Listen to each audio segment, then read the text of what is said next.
panel here, and we want to go ahead and get started. Let's just go down the line with Christina. Say what your genre you're representing, and a little bit, just brief introductions. I'm Christina Mercer. I'm representing high fantasy today. So my first two books are considered high fantasy.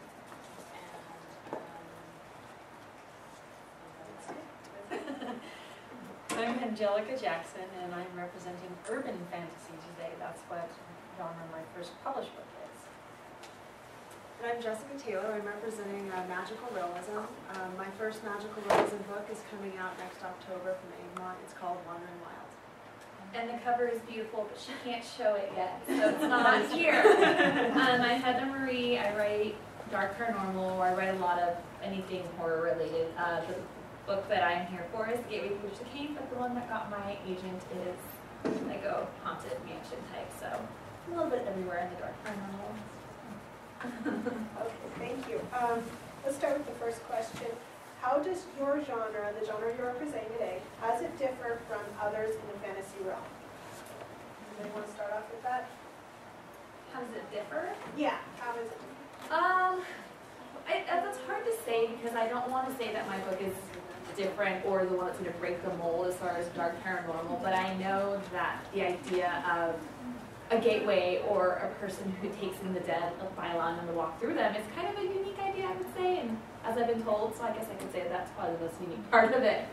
And I write magical realism, so it's very different than most other types of fantasy. It's somewhere between contemporary and fantasy, honestly.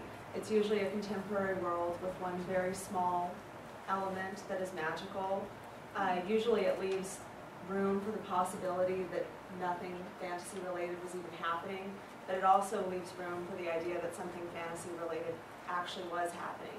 And in my book, that deals with the owls and things that happen in this community with these unusual owls, which is interesting because we saw an owl on the drive here. I was like, if she doesn't mention the owl, I'm going to mention it because we didn't see one and we were so fascinated. And so, urban fantasy is a term that is coined in the 1990s. Charles Dillon's books in particular were what kind of started that up. He writes in a fictional town called Newford, which is based on like Toronto and parts of Canada and stuff like that. So they are very much an urban setting.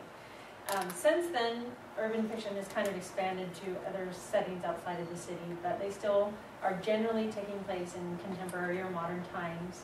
And I classify it as sort of a clash of the magical within our own real world and the havoc that results from that.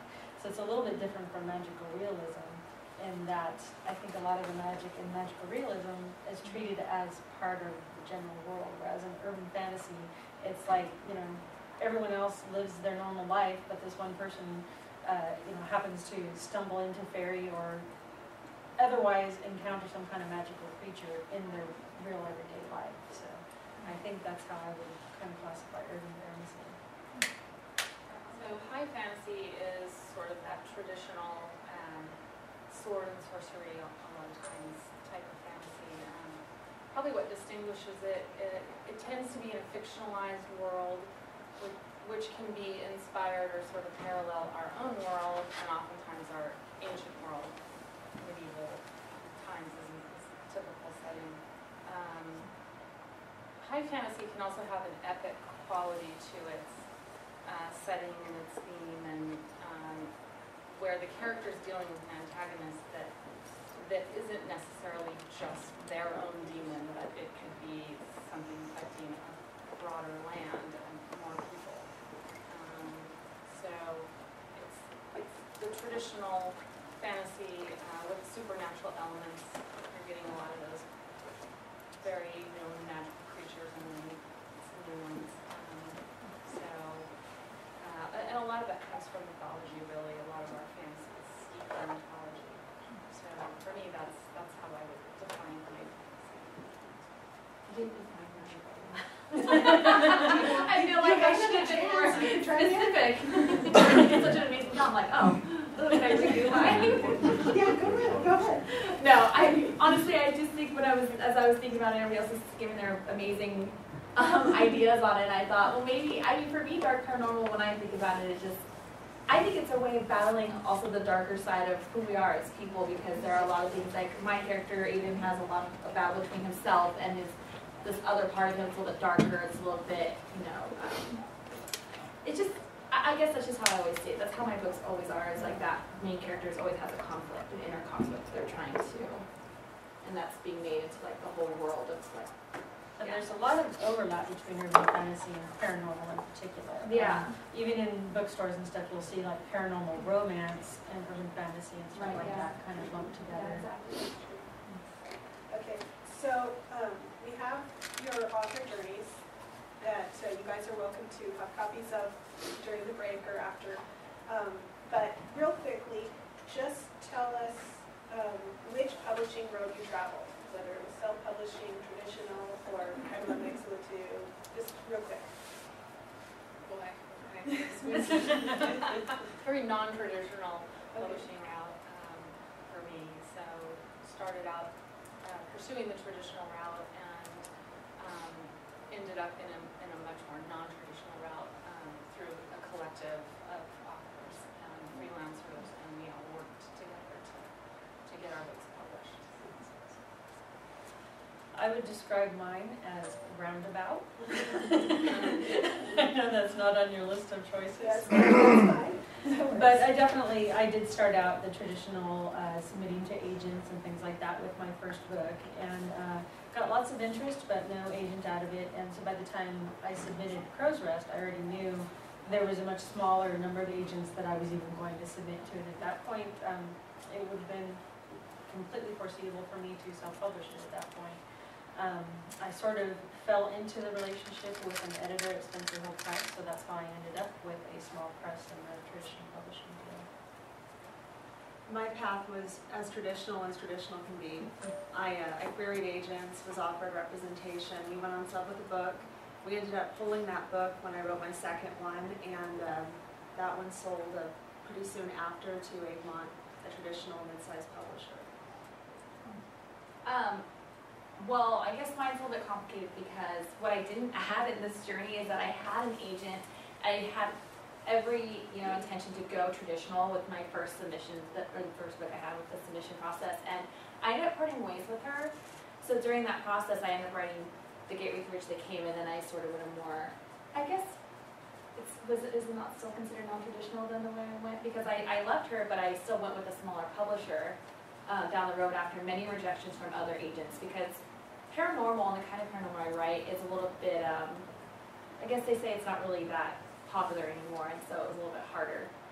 But it was a little bit complicated. It's harder when you're with an agent and then you feel like you see yourself going that direction for a long time, and you part ways and you're left on your own. So that was kind of scary. It does really strike me as funny though how often I heard also that urban fantasy is dead, paranormal is dead. We don't really want to They take always on say, things. And yet if you talk to your friends or whatever, they're still buying it. You can find books you're that like, are tell published that to that the are people still who are selling. reviewing the book or producing Yeah. the book that are like, I just, they're so excited about it and they want more of it, and yet publishers are just like, no. When I've done contests and things where either through Operation Awesome, which is a group blog I belong to, or other contests and things like, you do kind of get the agents and editors side of it though, because you see submission after submission after submission, whereas a girl sees ghosts, a girl sees ghosts, something like that. So you do kind of get the agent and editor point of view that they reach saturation a lot sooner than maybe the public does, because the public is only seeing those 10 or 15 titles that got published within that last year, whereas the agent or editor, saw at least 10 times that come across the desk. I should also say that the book that I signed with my agent on was actually a paranormal romance. And when we went on sub with it, we had a lot of positive, but a lot of people just said it just wasn't the time for that type of book, to enter the market. Especially because there is such a long lag. It's 2 years, when you sell traditionally before the book is actually out. So then now I primarily write magical realism, and that is, I think that there's a little more room in the market for magical realism right now. Okay, so tell us a little bit about the easy and hard parts of writing fantasy. Do you want to keep I'll just jump in. The easy part, I think, for writing fantasy for me is connecting to my characters. That is probably the most important thing, and I immediately know who my characters are when the idea comes to me. I don't know how, I just do. It's one of those things. And then it's, for me, what takes the most amount of time is figuring out how I'm going to get that character that seems really cool and interesting to like point A from point A to point B. Like I have to create this whole world where people has to be somewhat believable, even though it's completely, ridiculous. So so I think creating the characters is easy, and then everything else in between is the hard part. That's what I think anyway. I didn't even know there were easy parts to it. I feel like when I'm writing, everything is a struggle, and I think that it results in a better book in the end if everything feels like a struggle, if everything feels like something to be worked on, something to be improved. I think that the hardest thing with fantasy is suspending your disbelief, making it a world that people can love and understand and fall into, and keeping all of those, I don't know, all the little things that don't make sense. Just getting everything to line up perfectly really takes a pretty deft hand with revision. I think for me, the easy parts are making up all the wonderful kind of characters and creatures and things like that. And the hard parts would be making up all the characters and creatures and things like that. Because you're kind of straddling that line of, especially when you pull from an existing mythology, like Christina and I both use Celtic mythology a lot. So when you're pulling from an existing, there are a lot of people who will kind of get up in arms if you do something that's not in keeping with how they see a character, whether it's Puck or Merlin or, something like that. So you kind of have to straddle that line of doing something where you feel like you've put your own unique twist on something, but still kind of tapping into what made them fall in love with that character or creature in the first place. And then there's some that I've made up completely, from scratch and things like that. And those are a lot more fun too, because you don't have to do so much fact checking. That's really makes it nice. I mean, I wrote historical fiction before this, and the amount of research I did for that, this was such a relief to just I can make it up and nobody can contradict me because it came completely out of my head. But, again, if you go too far with that, it's not believable. And, like Heather says, you need to be able to connect with the characters. Even if it's a monster or something, you need to be able to relate or connect with it in some way. So that's why that sounds kind of glib when I started out saying that, but that is the truth. I think that's both the easy and the hard part for me. I'm totally what you meant. It's very similar. I love to play with it, the magical elements. It's fun and easy and all of that, but at the same time, I'm a research hound, and so if I am using something that is consistent in mythology, I want to know that I'm right, and that I'm giving the reader that consistency that they can count on. And plus I get lost in the research too. That can always take me, I'll look up one thing about a crossbow and end up hours deep in the internet and looking on all these things in history. And so that's a hazard for me. But it's awfully fun diving into that magical world. And my imagination goes everywhere. So. Okay, so how do you tackle world building? Let me go to the next question because it might help you a little. What tips do you have for creating fictional cultures, places, and languages? Well, again, it's a lot of the same research thing. For me, it's paralleling something that a foundation of real world, and then building it from there. If I make a fictionalized world, which I did in my Tween series, that parallels sort of ancient Ireland, I have somewhere to start from, even though it's not Ireland, it's my own world, but it gives it some roots, and then I can work up from there and use that as a foundation. So I agree with that. Often when I looked over the question, I kept stumbling over that one. I'm like, how am I going to explain that one? And I think you did it so perfectly, because it's really how you view it is you do look at that real world area, where your book is taking place and then building on from that. I think that's a perfect way to describe it. I completely agree with all of that as well. And in my book, you know, the crux of the magical elements are these events with these owls. And I was reading an article about something that happened in Arkansas on New Year's Eve a few years ago. And all of these birds mysteriously just fell out of the sky. And people gave all these different explanations for what this could potentially be, you know, sonic boom, lightning at high altitudes. And then there were religious groups, and he said, you know, perhaps this was the beginning of, you know, the apocalypse or something like that. So I took a very real situation, or a completely real situation that really freaked out a lot of people, and I spun off of that. And that's where all the magic in my book comes from. Mm-hmm. And it's beautiful. Thank you. And I'd say in my case, if you've ever watched the show Monk, he talks about how it's a blessing and a curse to notice everything all the time. And I think that that's true of the majority of writers. You know, it's really difficult not to notice all the little details of things. And so I think sometime in my teens, I finally just decided, why not make that work for me? And that does help when you're doing the actual world building, because, you know, someone who walks into a room and only sees a few things, if they're trying to put that room on paper later on and reuse it in the scene somehow, they're only going to, you know, have a bare skeleton of a room in there. Whereas someone who comes in and notices, you know, why did someone make the choice to put that particular piece of artwork up there versus something else and stuff like that, then you have all those components to do the world building. And so, I mean, it's not like when I'm basing it even on Celtic mythology, you know, there's not like a single canon that I'm drawing from. You know, there's all kinds of little tidbits that I've read here and there, and somebody else did something with this, and then we got to go, my husband and I got to go to England, Ireland, and Scotland this year, and I really was expecting to connect with a lot of the places there, and in some ways I did connect the way I thought I would, in other ways some things were completely unexpected for me. So that was great, because now I have almost both point of views. If I go to write about that, I have the person who went there with no expectations and was surprised by all these things, and also someone who maybe understands, okay, well, this is how the caves are formed and stuff like that. So, you know, you take all of that and that becomes part of the world building. Okay, what nonfiction books or blogs help you as a writer? And if you can't think of any, what fictional books where do you find in fiction inspiration?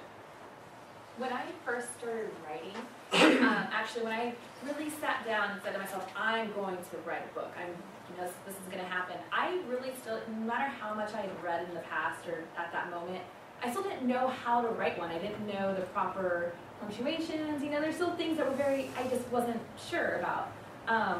And I went to Barnes & Noble and I found this series called Write Great Fiction.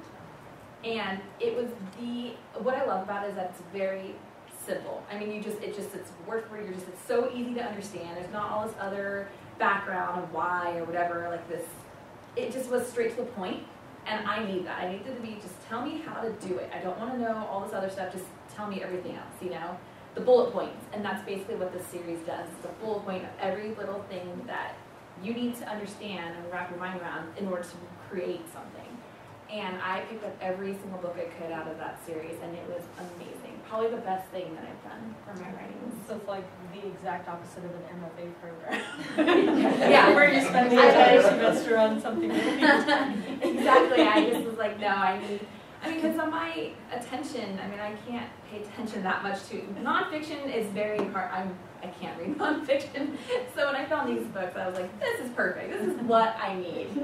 And it worked out perfectly for me. So I absolutely go with Write Great Fiction is the series.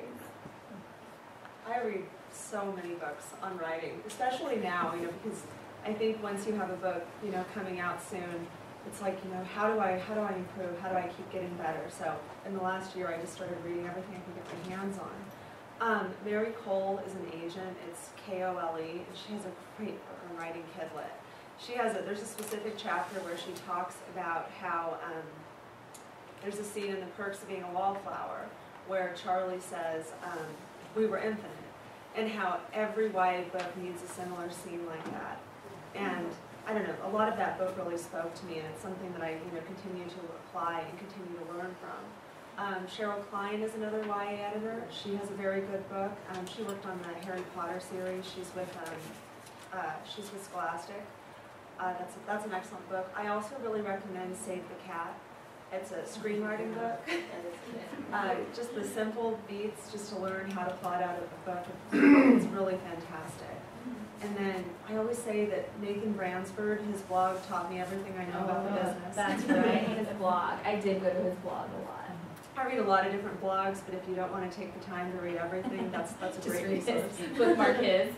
I was just thinking now that you'd said that, as far as, reading, I think now that, after reading the Write Great Fiction series, now reading specifically young adult, which is what I write, that's what I do. I think I read so many books last year, and going off what Jessica was saying, is the more I read with that too, that teaches me a lot in what the category that I write too. That helps a lot, significantly actually. Just knowing what the different, styles and what people are writing about now, and even just the character, the development, the world building, all of that. I learned a lot from just reading the other day. There's some books that I like by K.M. Wieland. I'm not sure how to pronounce her name, but it's W-E-I-L-A-N-D. She has some books on outlining, and they're really helpful once you've kind of gotten partway into a book in particular, because you usually will get stuck at around page 50. Everybody does. That's where you've sort of used up your momentum that got you excited about writing the book, and you're into the actual real work of it, and you realize that this is hard. So it helps with that. Also, Donald Moss, which he teaches workshops too that are great, that Christina did attend, so I'll let her talk a little bit about that if she wants to. But as far as the online stuff, there are some great blogs and websites. One called Query Shark, which is Janet Reed, who's an agent, and she basically breaks down people's queries, what works, what doesn't, what you don't need to have in there and things like that. And so that's a really helpful one. There's also a forum called Absolute Right, and it's the water cooler that's the actual forum. So if you're looking for actual critique, I really recommend Absolute Right. They have it all broken down by age groups, genres, all this stuff. So that's, you're going to be working with people who are also in your same genre, which is very helpful, because, mechanics are one thing, but things like tropes that are very specific to fantasy, to romance, and things like that, they're going to, call you on it if you're not doing it well enough, or it's been done a million times before, and here you thought you had this wonderful original idea that you didn't. So things like that Absolute Right is really great for. The other one I would recommend is Janice Hardy has a website called Fiction University, and she does do critiques of people's works. You can submit like your opening page and she'll critique it for you and stuff. But she also just does tons of blog posts that are, everything from like how to build characters, how to do your setting, things like that. So she really has, books worth of stuff on her own website. And there are a lot of contests out there too that even if you're not going to enter them, they can be really useful. Operation Awesome does Mystery Agent every month, and we now set it up so you can actually critique in the forum. And what's good about that is, like we talked about, when an agent sees the same concept over and over again in these contests, you'll see 50 pitches all together, and you'll start to see which ones sound the same, which one jumps out at you, what did they do with that wording to make theirs stand out from all the other queries that were for a middle grade book and stuff like that. So that is really helpful too, to just go and see a whole bunch of these pitches all in one place where you can really compare them. Yeah, Cameron and the Fiction University are both blogs I follow. They're really great resource. Like she said, Donald Moss, I've taken several of his workshops, and they're intensive, week-long workshops. But he goes into depth on story tension and just all of the really important rich things that he put to that page. So, Martha Alderson and Larry Brooks are two that do some wonderful things with story structure. And Martha Alderson also has a YouTube series that you can just go on YouTube for free and listen to her, watch her whole series on story structure, and it's great. Larry Brooks has story physics too, goes into the whole concept and premise of your story, making sure those are solid. Let's see. And so yeah, Moss, Larry Brooks, Martha Alderson. There's so many. I've read so many books. Freelander. Joel Freelander for the indie covers and stuff. There's someone named Joel Freelander that he specifically writes for people that are trying to self-publish. So he'll gather a lot of other articles from other blogs and things like that. Like even every Sunday, I believe it is, he puts out a newsletter where he rounds up the useful links for the week. And even if you're not self-publishing, I mean, there's marketing advice in there, things like how do you make your book cover stand out and things like that. So he has a lot of really interesting things in those too. Yeah, I think the book designer is the name of his site, the book designer. Thank you. Okay. How do you create believable characters and settings? You kind of talked about this a little bit, especially the fantastical elements. How do you keep track of their placement and journeys? I think in order to create a character that's believable, you need to create a character that's relatable, right? I mean, that you people can relate to that person on like a human standpoint, right? I mean, whereas my character has like that fantastical aspect to him, but he's a 16-year-old or a 17-year-old boy. I should know how old he is. I'm writing a new book with 16. That's not this one. But he's 17 and he's struggling with a lot. I mean, he's going through real life situations, but he also has this crazy journey ahead of him. And I think making somebody or creating somebody that people are like, yeah, I can understand his inner turmoil and just everything he's going through right now. And he's got, you know, your secondary characters have to carry him through this journey as well. I mean, they have to be just as relatable, and I think that's really important. You need to make sure that you have everybody who has a point. They have a reason for being there, and they help create the world in which your character is living. So that's one. I would say I kind of went into making the believable characters and stuff, but I wanted to speak a little bit to keeping track of their placement and their journeys. Some people will actually do a story Bible, where they'll put all of that in one place so that if you need to refer back to it, the person that they met in the cafeteria had blonde hair, so as small as that, or just that a family tree of the characters, even if that doesn't end up in the book in any printed form, it's really helpful to have. I will sometimes do a timeline, especially when I was working on historical fiction. It was really crucial to have that timeline. With this one, there's also a really compressed amount of time that they have between the blue moon, which is when something big is going to happen, and when they're starting the preparations for it. So I also needed a timeline for that. I also, because I used a mixture of mythological characters that have been around for thousands or hundreds of years, as well as some of the ones I made up, I ended up doing sort of character profiles of them, of like a history of the species, as well as some of the individuals that I created for it. And that actually turned out to be a really good thing, because I made up a reference book called A Compendium of the Fair Folk. And I mentioned that to my editor, that was something that I made up. And so we sort of started bouncing ideas off of each other. So we ended up making a little illustrated companion to Crow's Rest that's these characters and their stories. So it's almost like a field guide to it. And we're just in the last parts of editing the text and stuff for that. So that's going to be a download, that if you pre-order the book, you can download this. But it's something that's going to be really helpful for me as I go on to book 2 and book 3 and I start bringing in more of these creatures and everything. I have something that's kind of in a static form that I can go back to and refer to now. So that was something that, kind of at the time felt like, well, I should be working on this, and this seems like it's just kind of an indulgent thing to do on the side, but it's turned out to be really helpful.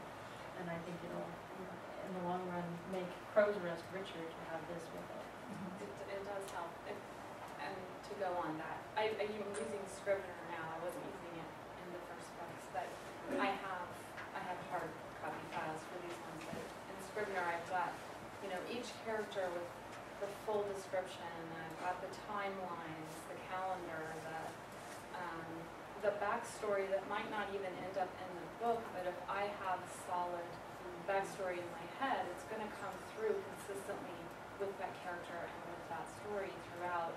It's going to make it a lot easier not to have those holes that a reader might find, and that you might even confuse yourself later in the book by having an inconsistency. So readers are trusting you to keep the rules that you set in place sort of throughout the whole book, and it's when you break those rules they start to feel a little bit betrayed in the legal story. So, so that's really important, to really have a solid footing in what may not even be written for them to read, but behind the scenes sort of, and keep those logs and those timelines and all the records of the book. And you don't want all of that story on the page anyway, because then you don't have anything to talk about in panels if you go on there. I want to take a tangent, then I'll come right back to you. Okay. Just if you don't know what Scrivener is, it's the new software for writers that is all the buzz. Some people love it, some people hate it.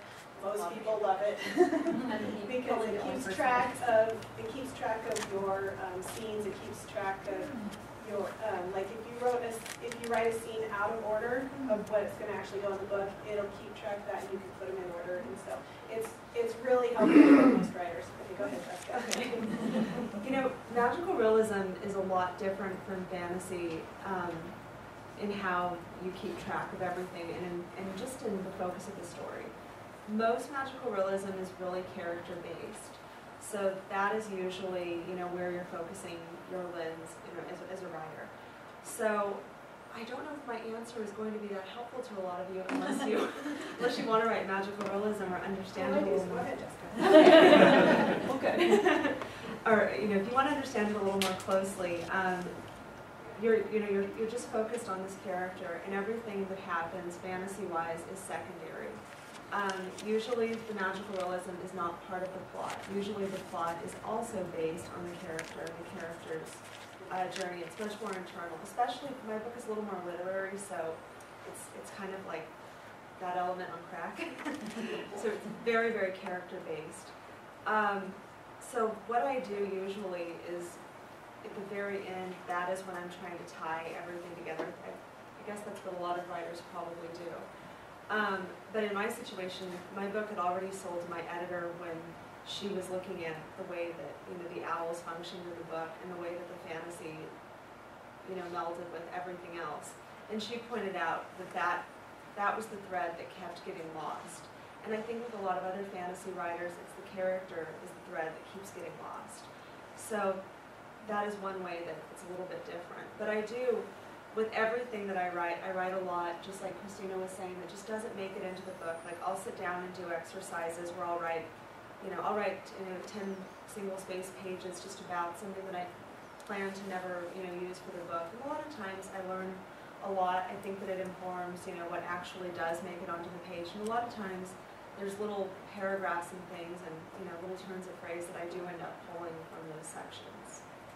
I just wanted to add that I'm incredibly impressed with these three because they actually write and do all that extra stuff. I do not at all. I am by the seat of my pants. Like I'm a full-on pantser. I just go with it and everything's linear. I don't jump out. I don't do different chapters. Like it's like chapter 1, 2, 3. That's all it is. And it's basically what I love about that is just jumping into it and learning along with my characters.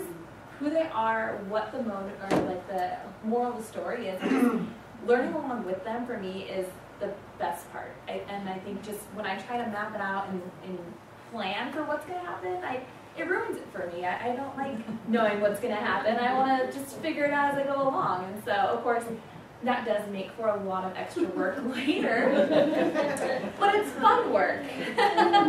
Lots of fun revisions. And I've experienced it both ways too. My first book that I wrote that was the historical fiction, I completely pantsed that one. I had sort of a broad outline because I was basing it on a very local legend to New England area. And so I kind of had that framework to work with, but otherwise very much was doing it by the seat of my pants. And it really was fun. You come across this point, and you're going like, okay, I need this part, and then she's poisoned! And that was just as much a surprise to me as it was to the characters and everything. And that was a great experience. One of the favorite parts, when someone dies, you're like, whoa, I did not see that coming, and I'm pretty sure no one else is gonna. Because I remember one of the book that I just wrote that I signed with my agent, when she called me, she's like, that ending, like I did not see it coming. I was like, you and me both, because when I wrote it, I was like, holy moly, this is gonna take the cake. Like that was over my head, and I was not expecting it to happen. So I'm really excited about it because no one's read it but her. And then, but my I'm prose ready. rest, I did outline, a pretty detailed outline and everything, and I wrote completely to that outline. But then, because I planned that ending so much, the ending was kind of a letdown, and it was too pat. And so I then had to rewrite the last, like, 1/3 of the book or so, I would say, and do a completely new ending. And I didn't mind doing that and everything, but it was kind of interesting to have that I thought, oh, well, doing the outline will solve all my problems. And it really didn't. It solved some of the problems, especially with that historical one. It was, I wasn't writing it for anyone or under deadline or anything, so I indulged every little tangent that I wanted to go on. There was like this character of a nun at one point that, she had all these pages in the original manuscript and everything, and she didn't even make the cut in later ones and stuff, because once I got, more of a taste of what should be in the story and what shouldn't, that, obviously didn't belong and stuff. But it was a great experience because it did. It really helped me learn what belongs in it and what doesn't. So when I wrote Prose Rest, I felt like I went into it with a lot more intention than I did my first book. So I suspect that later ones will be kind of an amalgamation of both techniques, because both of them did things for me and did things for the books. I think there's a question somewhere. Oh, is it permissible to ask a question or make a comment? Well, we're going to have a break at 2, and then after the break, we'll open it up to the audience for questions. So you can ask, if you have a question that relates to what we're talking about, you can certainly ask it, but... Okay, it was just a quick comment, that's all. Oh, okay. Yes, what you were saying about the different techniques of having timelines and outlines, character studies, descriptions, all of that, it helps build your world. So it's very important to do that, I think. And then, I'm sorry, I can't see your name tag. Oh, Hedda. Yes, Helen. You're asking, what you were saying about writing in a linear sense. Sometimes the great thing about writing is that characters take on a life of their own. Exactly. So some of both can be woven together to really help develop the story. Absolutely. And I guess I could say too is that when it finally gets to the meat of the story is when I will sit down and think, okay, I will maybe write out how the ending will go and maybe certain things I'll tie in. For the next half hour or 45 minutes, we'll be taking questions from you guys. And I do have some more on my list, so if nobody can think of any, then I can just go back to the list. But go ahead. First question is, how many people here have written a novel? Show of published? No, written. Just written. Yeah. Nice. Good job. Okay. How many? Obviously, the rest of planning, right? For a book. For a book. Not- Right? not- not- Oh, okay, book. Yeah. Written a book. Okay. Okay. Then the question I have for the authors is, Raymond Chandler wrote that if you were going to be a professional author, you had to write 4 hours a day. And that required that you sit in front of your typewriter, whether you wrote anything or not, you weren't allowed to do anything other than write for 4 hours. You couldn't fill out full bills, do exercises, stare out the window, whatever. You had to be at the typewriter, even if you didn't type a single letter. How many hours a day do you spend writing? Is it an everyday thing, or how do you schedule your time to be writing? Well, first of all, I think Raymond Chandler gave that advice before there were distractions like Facebook and all these things connected through your computer. Does it count if you spend 4 hours thinking about writing while you're watching TV? No. Because I do a lot of He that. meant don't do anything but, which would mean unplug the modem. That's called That's the impossible. Bic method. It's butt in chair. There's actually an application too that shuts off your Yeah. internet, which I was like, nope, that's not happening. And there's other ones like Write or Die and stuff like that. And stuff like But I mean, which ones do you follow? I think, because I work a full-time job as much as I don't want to, so it's like an 8:30 to 5. So when I'm not doing that, I'm reading or I'm writing. And I can't say that every day I write, because I do spend, obviously I have a husband who needs my attention and stuff like that. So when I actually sit down and write, it will be pretty much an all-day thing. So the weekends are, I think, the biggest thing where I'll sit there for hours and hours and really get some writing done. Unless, of course, I'm on a deadline, then like when I was doing Gateway 2, I think, gosh, that was really hard because I was working that full-time job and then working, as soon as I got home, it was from 6 o'clock to 1, almost every night, trying to get that done. It was brutal. And I'm sure people have done way worse than that, but it's just really hard. But you just gotta make it happen. For me, it's honestly really rare that during a day I spend part of that day actually writing. I spend a lot of time thinking about things before I get started. I'll think about an idea for 6 months. The book that I'm hoping to get back into soon right now, I've been thinking about it for over a year. Usually when I write something, I go really fast and dirty. I sit down and I start writing, and I usually have a draft in 3 to 4 weeks. The whole book? And that's how I've always done it. The first thing I ever wrote, I think I was afraid that if I stopped, it would never come back, that feeling. But I wrote, it was 96,000 words, and I wrote it in 22 days. And it was just fast and furious, you know, every chance I got. Now, you're not editing as you go, though. You're just writing. I edit as I go. Oh, you do? So you managed 96,000 words finished. What was that? You finished 96,000 words in 22 days. On the first one, but yeah, I do edit as I finish a chapter. But yeah, I do write quickly, so I think I have that, you know, in my favor. But I also usually spend so much time thinking about an idea that I know exactly what's going to happen. Yeah, I just working off what she said, because I'm the same way. I can draft very fast. I mean, once I get something done, and I think that's what my agent loves about me too. She's like, oh, I know that you're gonna, because I'm starting on a new book, and she's really under pressure for me to get this thing written. And I told her, you know what, you just have to give me some time, because the minute I start really working on it, it's gonna be done within 3 or 4 weeks. It's not a problem. But right now, it's just a matter of deciding that I'm loving this idea, because it takes me a while to really get into it. I feel like, how much do I love it? Do I want to invest all this time in these characters, or do I want to move on to something else? And this one, it's taking me some time to really get motivated, but I think once I get going, it's gonna go fast. Yeah. Wandering Wild, the book that I have coming out, was actually a book that I wrote for NaNoWriMo in 2012. So was this one? November? Oh, that's right. That's right. Wow. Yay, high five us. Tell them what NaNoWriMo is. Oh, NaNoWriMo is a challenge to write a book within the month of November to write 50,000 words. And it's actually kind of fun to see play out, even if you're not taking part in it yourself, because everyone on Twitter and Facebook talks about the progress and everything. It's really interesting to see that. I have never attempted it. I'm not a fast drafter.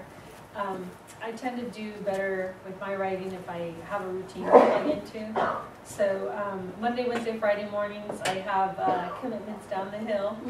So I tend to use those afternoons for either editing or marketing stuff. And I'm also a photographer, so I'm going to use those afternoons to work on some of the photography stuff. So Tuesdays and Thursdays I've tried to make fairly sacred. Most people know not to call me on those days.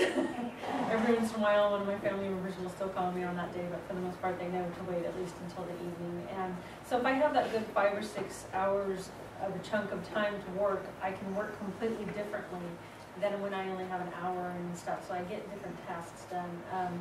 Usually I'll reach a certain point in the book where I really just have to push through a lot of stuff.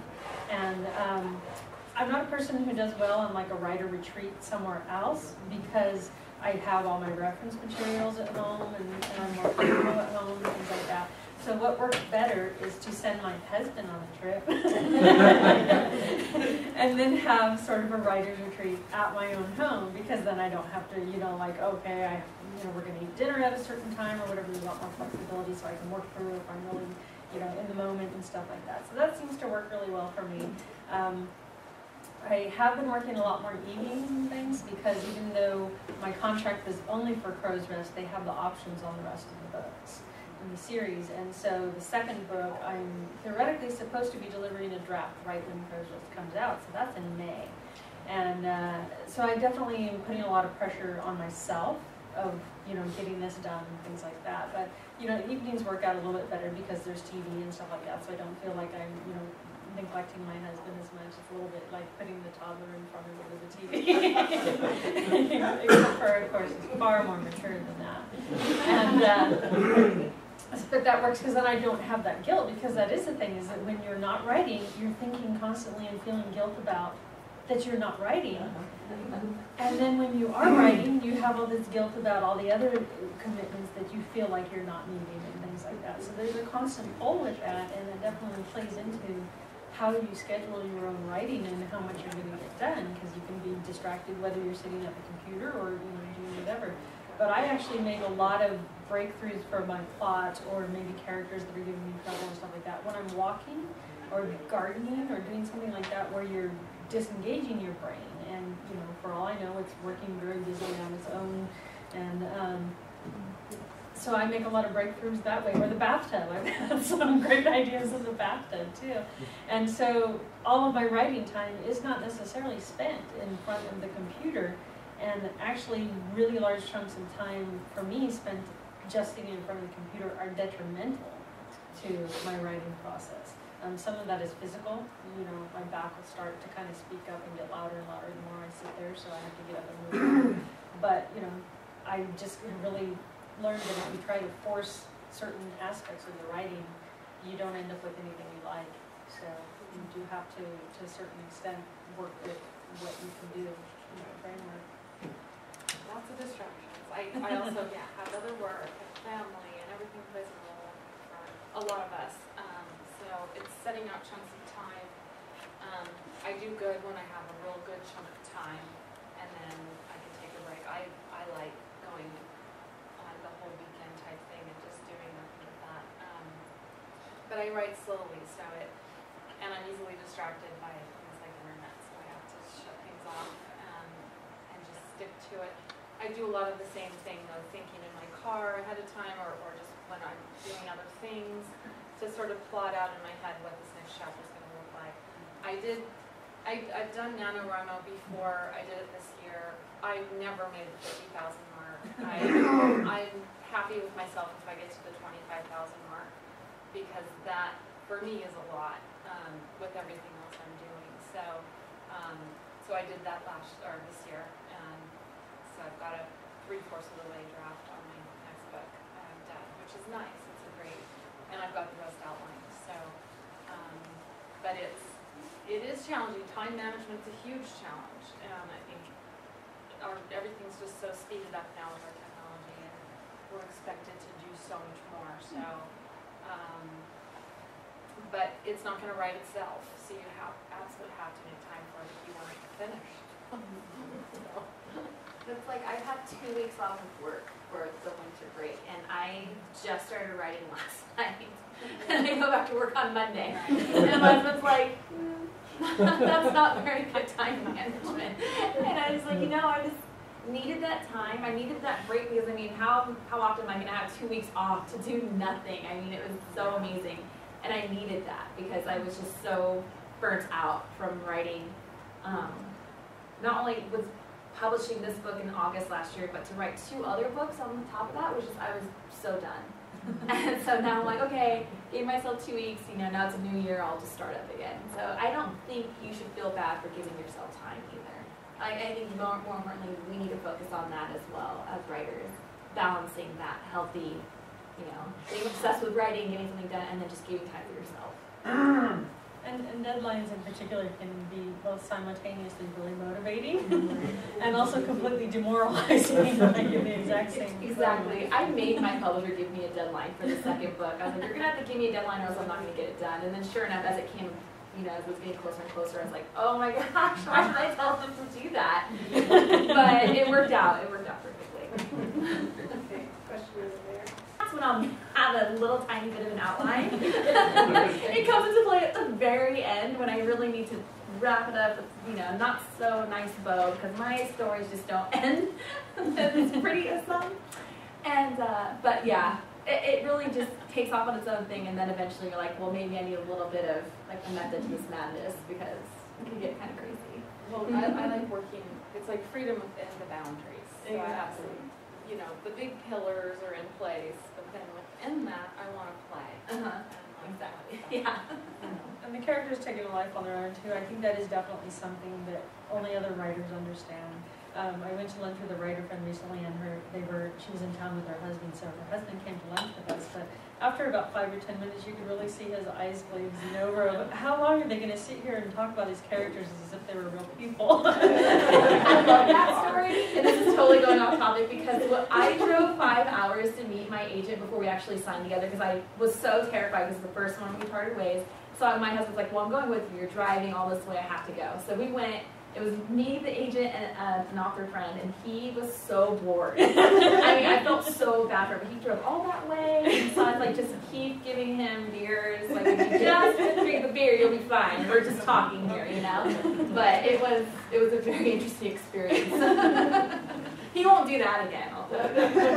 But that's why you need the community of writers too, because you can have those conversations really with someone funny. who doesn't think you're crazy for all the voices you Okay, so how do you create fantastical elements and make them make sense to the reader? We're all I think I we think kind of talked about it. Yeah. Yeah. Okay, I'll skip the next one then. Have you ever had to age up or age down your characters to fit the genre? Always. Every character, every book I've ever done, I've had an agent or editor say they need to be 16. I don't know why this is. It just seems to be an age that everybody likes YA to fall into, and I think it's kind of sad because I think there's a lot of important things that happen to a teen at 15 and 17. And you know, And there's a huge difference between 15 and 17 as far as development and everything. There is. In my first book, they just thought that it would up the stakes if she was 16. If she was 16, what she had done to get so far, they thought that it was better if she was 16 and was in that position. I really do agree with that. In Wandering Wild, the book that I have coming out in October, there was a lot of different reasons why they wanted her to be 16, but again, that was the choice. I have another book that, I don't know, I'm hoping to have some good news, I don't know, at some point. I don't know anything yet, but in that book it's about two characters and they're a year apart. So in the first part of the book, one character is 15, the other is 16, and then they age up a year. One is 16 and one is 17. And I really like that occurred in that book because I was able to show some differences with the ages and what can happen at different points in a girl's life. Yeah. And I think, for some reason, I always go for 17 when I start writing a character. I'm like, yeah, they're 17, no doubt about it. That's just the only age I can work with for some reason. But I just started writing a new one, and this girl is 16, and to me, I'm like, whoa, this is a whole other field for me because I feel like there is such a huge difference between that 16 and that 17 mark. I mean, this is a 17-year-old that's about to maybe, they're about to graduate high school or move on in that, and then there's still a 16-year-old. So, yeah, it's a little, I don't know. Like I said to her, I think you're the person I know that has a lot of the age issues. I have had it come up with both of my books too. The historical was originally, the character was 19, but it was written as a young adult book. So the majority of agents and editors told me you can't have a 19-year-old character in a young adult book. And at that time, new adult wasn't really a term that was being used. I think there were new adult books out there, they just weren't being termed that yet. So young adult kind of goes up to about the age of 18 and the end of high school, if you're not familiar with the term. New adult picks up after that. And so, even 18 seems a little hard yeah, at this point now to even have an 18-year-old. And part of that is because sometimes if you have a young adult book and you have two characters, if they end up having sex and one of them is 18 and one is underage, that causes all kinds of issues where the editors too will sometimes bring that up that, well, you realize this one's underage. So, but I think as new adult is created a separate genre, that's kind of put other books like that into that. So I did end up with the first book, aging her character down a little bit. This one, the character always was 16, but one of the editors at one point said that perhaps this was a new adult book because of the amount of sex and language that there was in it. Some of that has been changed as we went along, but to me the difference really was how she thought about sex. Was she thinking about it in a mature way, or was she thinking about it as the way that we would picture maybe a 16-year-old would and stuff. So for me, the way she approached a lot of these more adult subjects was still in a very teenage set of mind. So I argued for young adult for this book and was able to keep that for this. But they did at one point want me to either label it new adult or make her older, and I kind of stood my ground and was able to keep it young adult with her same age. Yeah, for my between series, I had agents and editors that some of them suggest that I would age the character down to fit more into that middle grade 9 to 12 range. But it didn't fit for the character to be that young. She needed to have a little more wisdom, a little more close to womanhood. And so I kept her at the age that she is. And I think it worked for the more tween group, readership.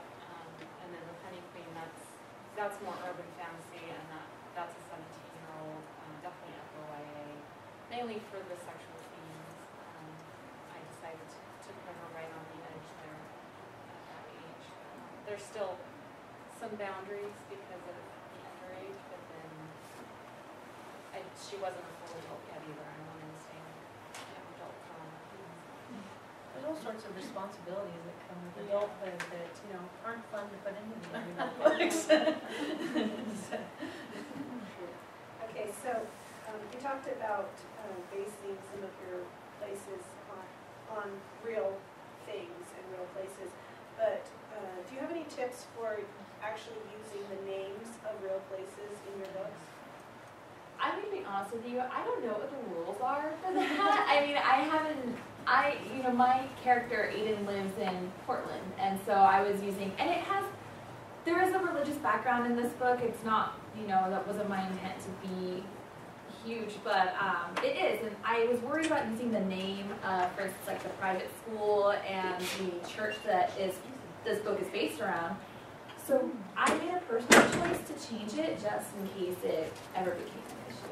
But it's it's really obvious that that's what it is. I mean, if you live there, then you're like, oh yeah, I know exactly what this is. But otherwise, for the book, I just changed it. It was a last-minute decision before I even sent in the final revisions.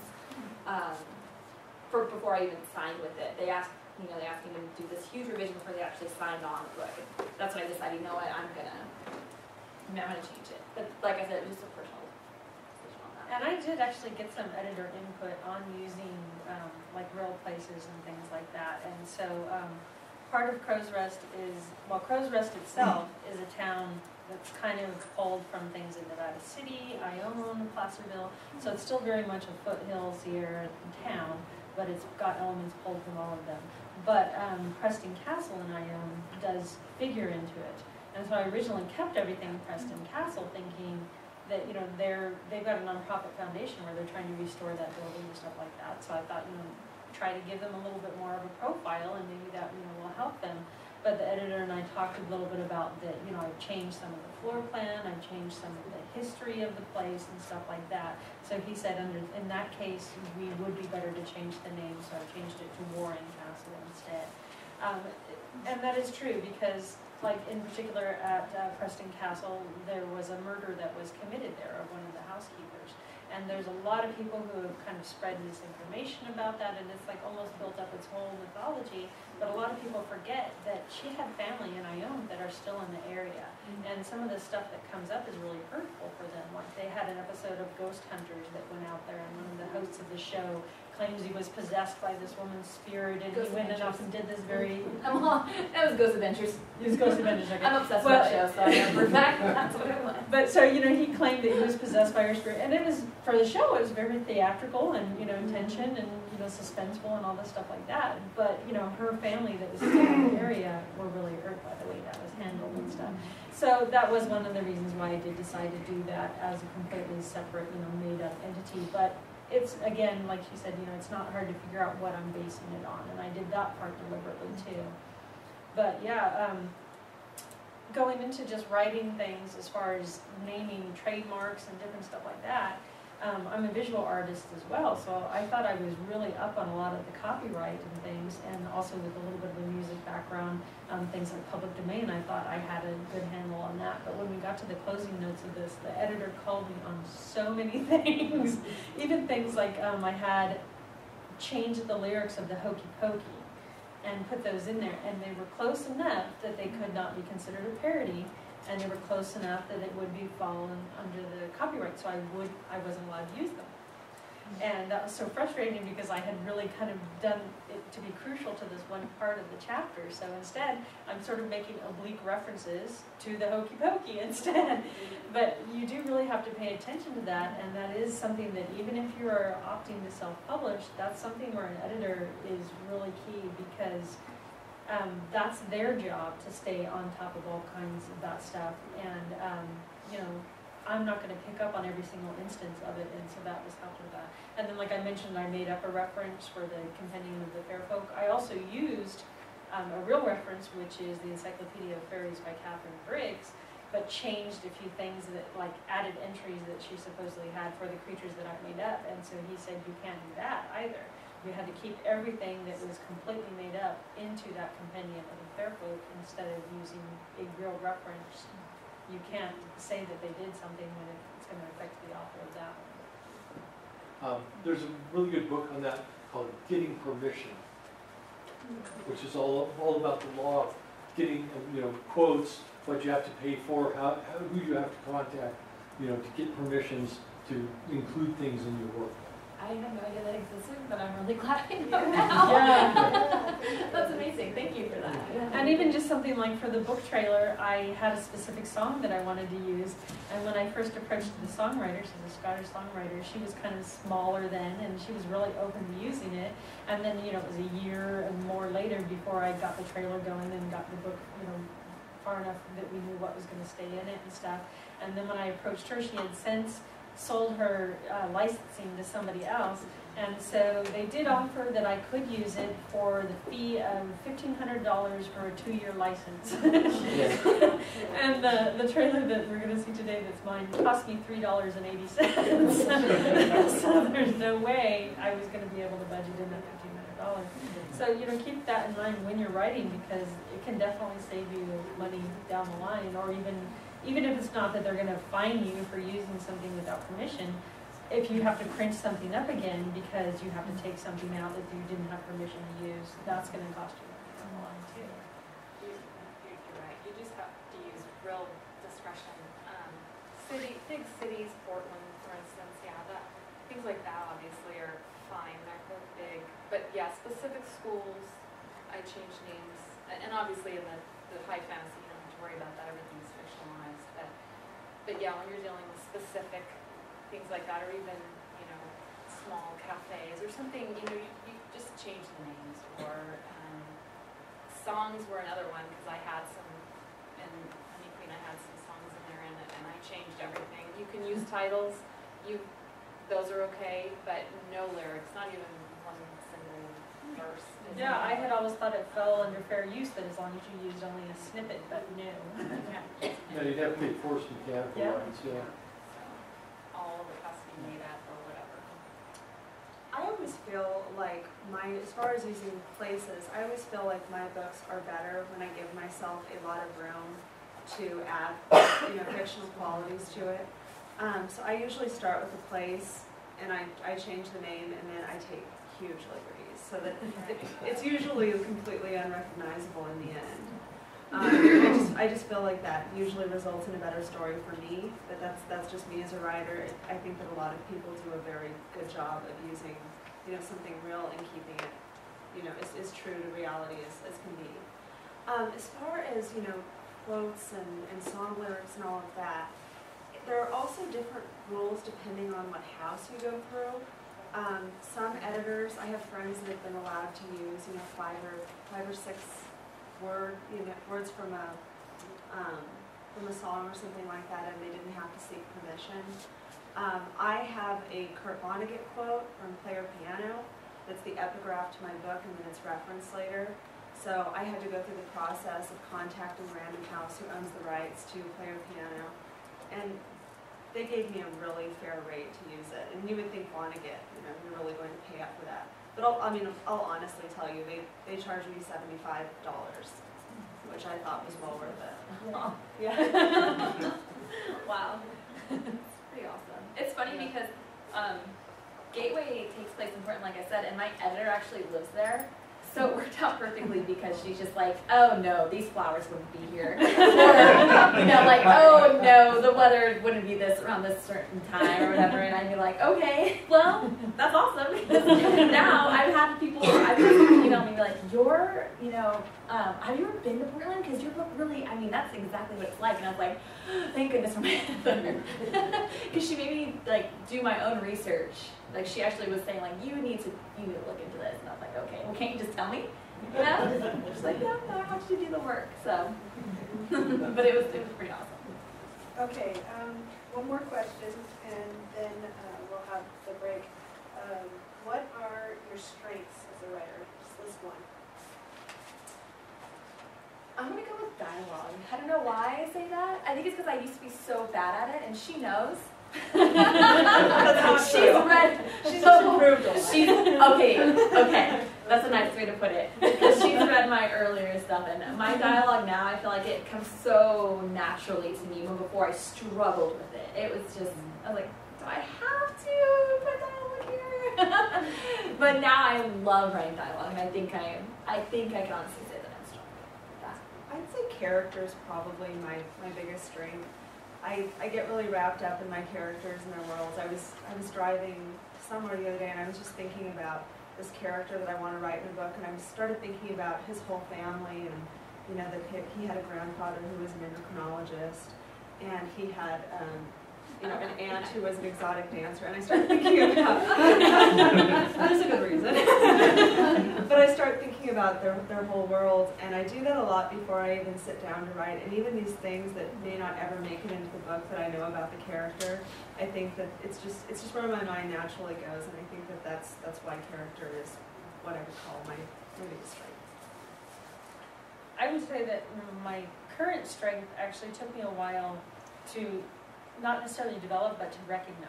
The early stuff that I wrote was very, very serious. And so I would say that my strength is probably humor now. And, like I said, my early writing was very serious, and yet my life is not. So it took me a while to feel kind of comfortable channeling it into the book. And so far, all the readers have laughed in all the right places in the book, so I hope that I've succeeded in that. I love like hidden meanings and symbolism and like symbolism and hidden meanings, and so I like to play with metaphor and simile and those kinds of things. So I have a lot of fun playing with that way. I guess that's what I bring. Well, thank you guys. We're going to give everyone a break for about 15 minutes. You're welcome to enjoy refreshments in the back. And if you haven't entered the raffle, put